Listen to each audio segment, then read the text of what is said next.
Assalamualaikum dan juga salam sejahtera. Anda bersama saya Hafizi Rosli dan juga rakan penyampai saya Gigi Ahmad. Selamat pagi Gigi. Ya, selamat pagi. Baik, anda sedang menonton Realiti Rakyat Pemulihan dalam Awani Pagi dan tidak dapat disangka lagi pandemik COVID-19 ini sememangnya memberikan impak yang luar biasa kepada ekonomi negara dan banyak industri di luar sana yang terkesan dan juga sukar beroperasi seperti biasa.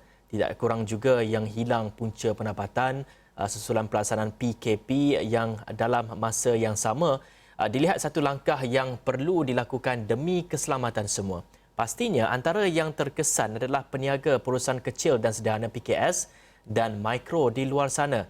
Dan kerajaan melalui inisiatif pakej rangsangan ekonomi Kita Prihatin mengadakan geran khas prihatin yang diumumkan sebelum ini dilihat telah memberi manfaat kepada lebih 545,000 PKS mikro seluruh negara dengan jumlah keseluruhan bantuan sebanyak 1.63 bilion ringgit, Gigi. Ya, betul tu Hafizi. Dan terkini kerajaan telah membuka semula permohonan untuk geran khas prihatin iaitu GKP 2.0 atau 2.0. GKP ini adalah merupakan bantuan kewangan secara one-off berjumlah RM3,000 kepada perusahaan kecil dan sederhana PKS mikro yang berkelayakan. Dan GKP 2.0 adalah untuk mereka tidak pernah menerima GKP sebelum ini. Baik, kita sebenarnya ada 3 tetamu yang sudah bersedia di talian Skype, tapi kita akan bercakap dengan 2 daripada mereka ini. 2 mereka adalah pengusaha PKS yang telah menerima bantuan geran khas prihatin. Mereka adalah Puan Fatin Anwar dan juga Encik Megat Abid. Selamat pagi kepada kedua-duanya. Hai, selamat pagi. Ya, kita mulakan dengan Encik Megat dahulu. Encik Megat, boleh kita tahu apa jenis perniagaan yang dilakukan oleh Encik Megat dan bagaimana COVID-19 ketika ini menjejaskan perniagaan Encik Megat sendiri?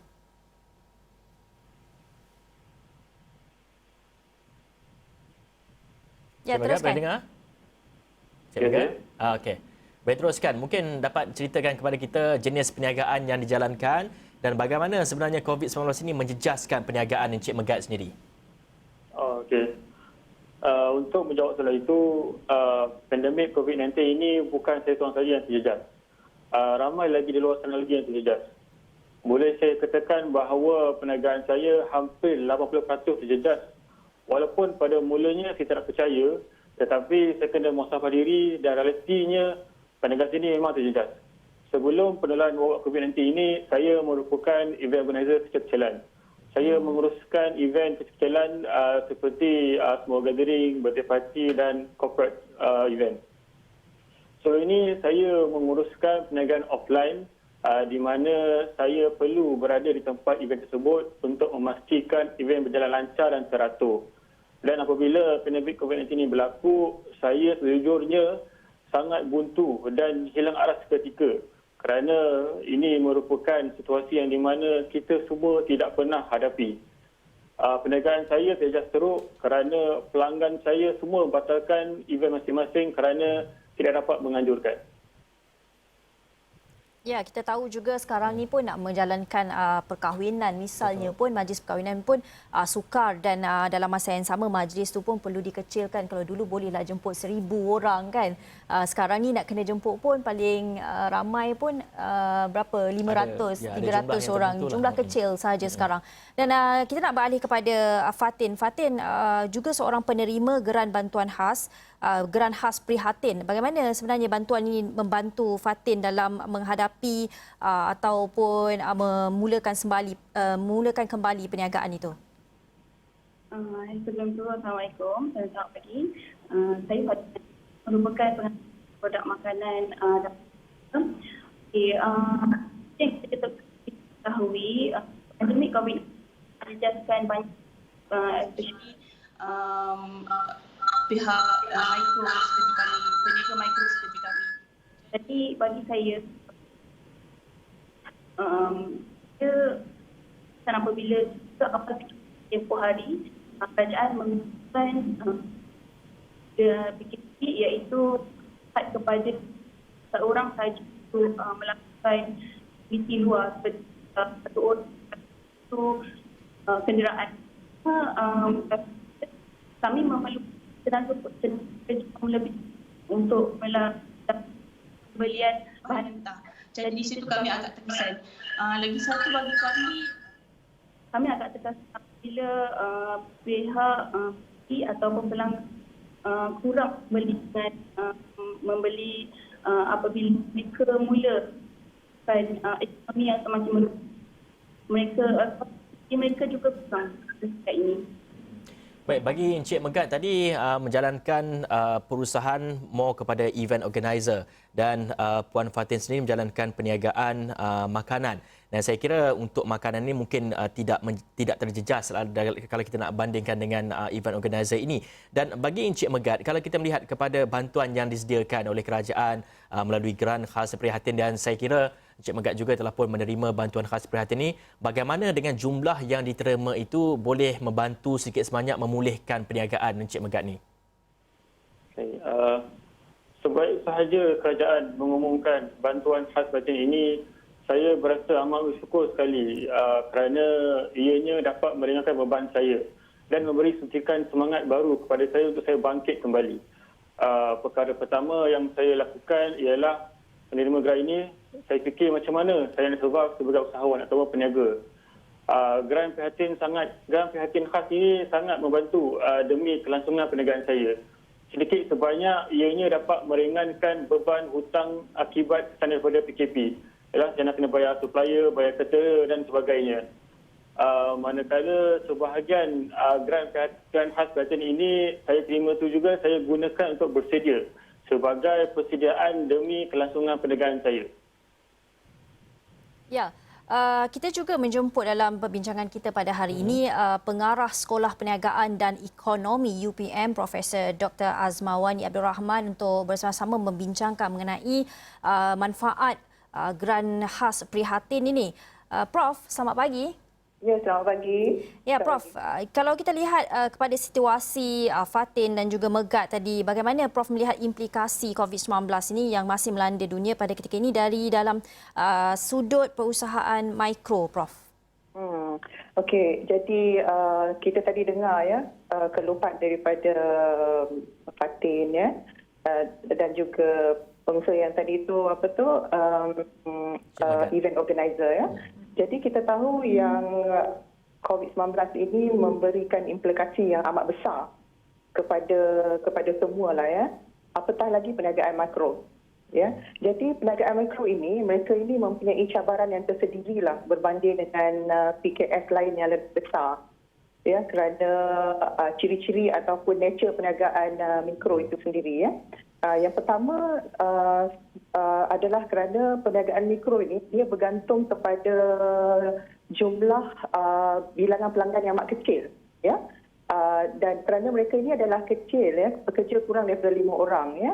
Contohnya kalau dalam sektor perdagangan borong ya, sebagai pembekal ataupun pengedar, mereka mempunyai kebergantungan yang tinggi kepada pelanggan yang tertentu. Jadi risiko mereka lebih besar dalam menghadapi COVID-19 ini. Terutama sekali apabila mereka berada dalam sektor yang terjejas teruk ya, disebabkan oleh COVID-19 seperti sektor perhotelan, pelancongan, restoran makanan, seperti yang macam Cik Megat tadi ya. Apabila permintaan yang sangat kurang ya, dalam permintaan event management ya, kerana keperluan PKP dan sebagainya, maka amat terjejas sekali kerana kebergantungan pada bilangan pelanggan yang kecil. Yang keduanya kerana perniagaan makro ini amat terjejas disebabkan oleh COVID-19 kerana mereka ini normally dia tidak ada diversity, bukan setakat kepada bilangan pelanggan tetapi pada servis yang ditawarkan. Selalunya kekurangan option lah. Jadi kalau sekiranya apa-apa berlaku kepada servis yang sedia ada ataupun penawaran barang yang sedia ada berbanding dengan PKS yang lebih besar yang ada kepelbagaian dari segi penawaran, jadi mereka ini tidak ada pilihan. Mereka ini tidak dapat mengubah ataupun memberi fokus kepada produk-produk ataupun servis yang baru sebab mereka tiada option, sebab mereka fokus kepada satu-satu jenis perkhidmatan ataupun produk ya. Yang paling membimbangkan adalah kerana industri mikro ini, mereka ini beroperasi dalam keadaan yang serba kekurangan, terutama sekali dari segi sumber dana, fasiliti peralatan dan kepakaran. Ya, jadi kita tahu yang bahawa pemilik ataupun pengasas ini mereka tiada barisan khas ataupun pakar ya untuk mencuba potensi baru dengan pantas. Selalunya PKS ini PKS mikro ya dibina atas kepakaran pemilik dan selalu bergantung kepada daya usaha pemilik itu sendiri. Jadi sukar untuk mereka beralih dengan segera ya pada bidang yang mereka ada sentimental value, mereka ada kepakaran dalam bidang itu kepada bidang yang lain ataupun model yang baru dalam masa yang terdekat. Dan yang paling membimbangkan kerana sumber keuangan mereka adalah terhad, kita dapat banyak makluman dan juga research menunjukkan bahawa kebanyakan mereka tidak mempunyai cash reserve yang mencukupi. Apatah lagi untuk satu tempoh yang melebihi daripada 3 bulan. Jadi ini adalah ciri-ciri perniagaan mikro yang menyebabkan mereka ini lebih mempunyai risiko ataupun impak yang lebih besar disebabkan oleh krisis COVID-19. Ya. Baik, apa yang Prof jelaskan tadi adalah sedikit sebanyak memberi gambaran kepada keadaan ataupun situasi semasa perusahaan mikro ini sendiri, dan bagi Fatin dan juga Megat, kita melihat kepada pandemik COVID-19 ini bukan saja menjejaskan ekonomi dan sebagainya, namun mungkin ada hikmah yang perlu kita cari, kita dapat, iaitu kita telah pun beralih, iaitu kebanyakan sebelum ini kita dapat ketahui banyak perusahaan-perusahaan mikro telah pun beralih cara perniagaan mereka daripada secara tradisional, secara fizikal, bersemuka dan sebagainya, kini telah pun berorak langkah pergi ke digital. Dan saya ingin bertanya kepada Encik Megat dan juga Puan Fatin sendiri, bagaimana Encik Megat terlebih dahulu, Encik Megat mengadaptasi kepada norma baru, mendigitalkan perniagaan anda. Kita tahu event organizer sebelum ini banyak dibuat, ada booth, buka booth dan sebagainya, ada event space dan sebagainya. Kali ini ada juga organizer ataupun event ini dibuat dalam bentuk secara digital. Ada buat expo secara digital dan sebagainya. Bagaimana Encik Megat mengambil peluang daripada medium ataupun platform yang sedia ada ini untuk terus meneruskan perniagaan anda walaupun ketika kita berdepan COVID-19 ini tidak digalakkan untuk kita berkumpul ramai, tapi kita mempunyai ruang dan juga platform melalui digital ini sendiri, Encik Megat. Berbekalkan pengalaman event organizer, saya merasakan bahawa industri makanan merupakan satu bidang yang tidak ada jauh dari cabang perniagaan saya. Jadi saya terpaksa mengubah hala tuju perniagaan saya. Berbekalkan daripada sumber grant ini, saya mengambil keputusan untuk menjadi ejen jualan makanan. Seperti ejen jual seperti makanan sejuk buku, frozen food, makanan ringan dan makanan kesihatan. Saya juga mendapatkan stok dari pelbagai produk tempatan khasnya makanan untuk dijual kepada orang ramai. Saya pasarkan dan menjual secara online dengan menggunakan social media yang sedia sendiri dan online marketplace. Kalau sebelum ini kalau saya nak continue buat event organizer tak boleh sebab limitation di sebuah event. So saya terpaksa mengubah hala tuju untuk meneruskan kehidupan. Selain itu, saya juga menjalankan perkhidmatan personal shopper atau orang biasa panggil runner lah untuk membeli makanan keperluan grocery di sekitar kawasan perumahan saya dan juga menawarkan perkhidmatan tersebut kepada keluarga dan kenalan saya. Bagi saya, walaupun pandemik ini berlaku, saya tidak boleh saya tidak boleh putus asa. Saya terus juga teruskan kehidupan dengan mengubah hala tuju perniagaan supaya saya boleh masih lagi relevan dalam perniagaan ini. Ya, nampaknya Encik Megat terpaksa menggunakan kreativiti bagaimana untuk meneruskan agar pendapatan tidak putus di situ. Bagaimana Fatin pula mengubah hala tuju kepada digitalisasi? Adakah mengalami kesukaran di situ ataupun sememangnya sudah ada asas dalam online marketing ni? Okey, bagi pihak sebenarnya saya tidak mengambil pandemik COVID-19 sebagai satu yang negatif. Bahkan sepanjang PKP ini saya ada satu lagi baru yang mana sebelum ni saya hanya fokus kepada rencana dan sekarang ni saya terus saya mengeluarkan itu iaitu chocolate moist dan sama saya sama peluang untuk membantu lebih ramai lagi kawan-kawan di rumah yang COVID-19 ini. Dan saya menggunakan media untuk social media di ruangan internet untuk saya war-war kepada mereka keberkesanan ruangan ini yang ini untuk mencapai.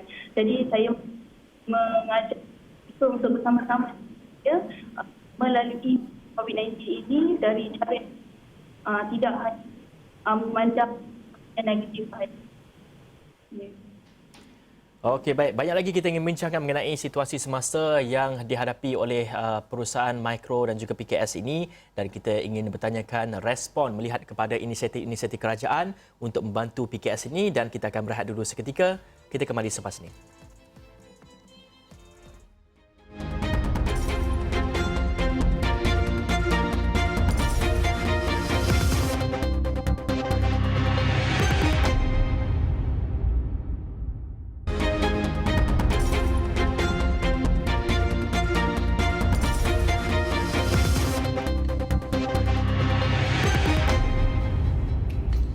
Bertemu lagi dalam Realiti Rakyat Pemulihan dalam Awani Pagi. Kita telah bercerita mengenai manfaat gerakan khas prihatin yang mana diberikan kepada perusahaan PKS, pengusaha PKS dan juga Mikro yang mendapat bantuan one-off RM3,000 dalam memulihkan semula perniagaan mereka. Kita juga sempat ataupun telah menjemput pengarah Sekolah Perniagaan dari Ekonomi UPM, Profesor Dr. Azmawani Abdul Rahman, dalam melihat mengenai manfaat gerakan khas prihatin ini. Dan Prof, kalau kita nak tanyakan mengenai langkah yang diambil oleh kerajaan dalam memberi GKP ini, bagaimana ia sejauh mana ia boleh membantu pengusaha PKS dan Mikro ini, adakah cukup? Dan juga melalui perspektif sebagai Presiden Persatuan juga, adakah bantuan yang disediakan ini perlu ditambah lagi? Okey, berkaitan dengan cukup atau tidak. Jadi sebenarnya langkah yang diambil ini adalah baik dan amat tepat pada waktunya. Kita semua sedia maklum bahawa 90% pertumbuhan perniagaan di Malaysia ini adalah IKS, industri kecil dan sederhana, dan PKS Mikro adalah yang terbesar dan menyumbang lebih kepada 45% dari keseluruhan pasaran tenaga kerja. Jadi sumbangan PKS Mikro ini adalah amat signifikan. Tadi saya kemukakan 4 sebab utama mengapa perniagaan mikro amat terkesan dengan dari segi ekonomi yang disebabkan oleh COVID-19 ini. Ditambah pula dengan status bilangan peniaga-peniaga mikro adalah besar, dan sekiranya bantuan tidak diberikan kepada peniaga mikro ini, mereka akan amat terjejas. Dia akan menjejaskan usahawan mikro itu sendiri, memberi kesan kepada peluang pekerjaan, dan yang amat kritikal sekali akan memberi kesan yang besar kepada pembangunan ekonomi negara dalam jangka masa yang panjang. Jadi selain itu kita juga dimaklum yang peniaga mikro ini mereka tidak mempunyai cash reserve yang besar. Apatah lagi yang melebihi tempoh 3 bulan. Jadi bermulanya PKP pada Mac dan sekarang ni dah November on off permintaan kurang pada sesuatu produk dan juga perkhidmatan terutama sekali yang melibatkan macam event management, perhotelan, pelancongan dan sebagainya, riedah. Jadi mereka ini amat terjejas kerana mereka dah tak dapat nak bertahan lagi, dah almost more than 9 months. Mereka terpaksa juga terus membayar kos operasi yang lain seperti sewaan, penggajian. Tetapi permintaan pada barangan mereka rendah. Jadi mereka menghadapi masalah cash flow aliran tunai yang actually cash flow akan boleh membunuh perniagaan mereka, boleh gulung tikar. Jadi pemberian geran khas prihatin ini sedikit sebanyak boleh membantu sebab cash amat diperlukan untuk mereka meneruskan penyambungan perniagaan mereka ini. Kenapa? Kerana sebenarnya amat rugi apabila mereka ada masalah cash flow, sedangkan produk dan perkhidmatan yang ditawarkan oleh PKS ini juga adalah amat berpotensi untuk dikembangkan, tetapi kerana masalah COVID-19 ini mereka menghadapi masalah cash flow untuk IKS. Jadi tidak dinafikan ada di antara produk-produk IKS ini amat berpotensi malahan untuk difranchisekan dan dikembangkan dalam perniagaan yang lebih besar lagi. Objektif Geran Khas Prihatin itu sendiri adalah untuk mengurangkan beban perniagaan. Jadi peniaga mikro ini boleh meneruskan kelangsungan perniagaan mereka. Jadi pakej rancangan ekonomi ini amat bagus kerana tadi saya maklumkan kita perlu membantu mereka, kerajaan perlu membantu kerana produk-produk dan perkhidmatan mereka ini berpotensi. Ya. Kalau kita kaitkan dengan industri franchise, Belanjawan 2021 telah memperuntukkan dalam 25 juta bagi program pembangunan franchise mikro dan franchise mampu milik. Jadi ini mencerminkan pihak kerajaan amat memberi pendekatan yang amat serius untuk memacu pertumbuhan perniagaan mikro. KPDN HEP bersama-sama dengan Persatuan Franchise Malaysia sedang giat mempromosikan perniagaan franchise berbentuk mikro. Jadi oleh yang demikian, usaha kerajaan dalam bentuk Geran Khas Prihatin ini yang disasarkan kepada mikro amat bertepatan dan boleh melonjakkan lagi industri franchise negara. Perniagaan mikro boleh berpotensi untuk difranchisekan apabila mereka mempunyai SOP dan sistem yang mantap. Ya, jadi saya mendapat juga jadi geran ini amat diperlukan. Saya mendapat maklum balas yang banyak juga daripada pihak industri dan juga peniaga mikro yang mereka amat memerlukan bantuan yang sebegini. Sebenarnya ada yang terlepas tarik untuk memohon. Ramai juga yang belum berpeluang untuk memohon kerana perniagaan mereka belum berdaftar SSM. Dan ada yang lisens PBT mereka telah tamat tempoh dan belum sempat diperbaharui. Jadi pada pandangan saya bantuan perlu ditambahkan lagi lah.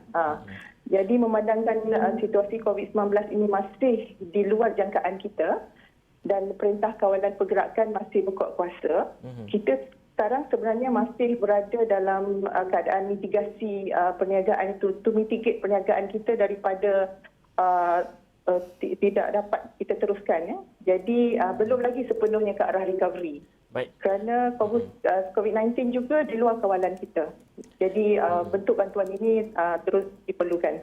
Baik Prof, kita sudah pun hidup bersama dengan COVID-19 ini lebih daripada 9 bulan lagi. Semestinya sejak pelaksanaan PKP itu, PKS ni yang menjadi tulang belakang kepada ekonomi negara kita ini terjejas. Dan kita melihat kepada perkembangan terbaru iaitu melihat kepada isu COVID-19 ini, vaksin telah pun banyak dihasilkan dan katanya tahun depan kita boleh mendapatkan vaksin itu sedikit sebanyak memberikan kelegaan seluruh dunia untuk kembali pulih. Dan kita melihat kepada isu PKS ini sendiri, bagaimana masa yang ada sehingga kita menemui vaksin dan juga pemulihan ekonomi ini boleh dijalankan dan sebagainya.